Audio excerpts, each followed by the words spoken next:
Иако утрово се уште се гледаше чатно од пожарените реони над Кочани и Бање како последица од двата пожара кои избувнаа вчера, сепак од територијалната противпожарна единица информираа дека истите се ставени под контрола, а во поголем дел и целосно изгаснати.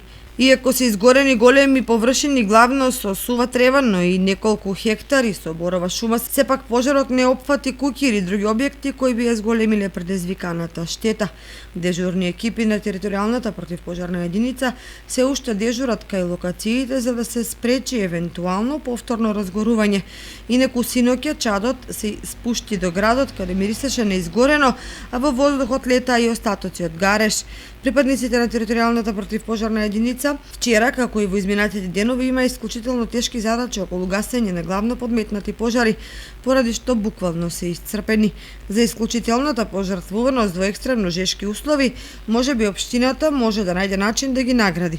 Двата пожари додатно им ја влошија ситуацијата на кочанските пожарникари, поради што на помош беа повикани противпожарни единици од Штипи и од Виница кои дадоа придонес во гаснењето на огнената стихија.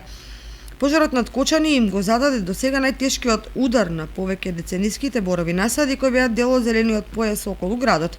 Дополнителен проблем е што првите луѓе на општината зборуваат дека истиот најверојатно е подметнат, поради што се бара реакција на надлежните. Освен тоа, во изминатите 1-2 години пожарите во околината на Кочани пеплосаа десетици хектари други борови и багремови насади, што практично ги соголи редиштата во подножието на осоговието.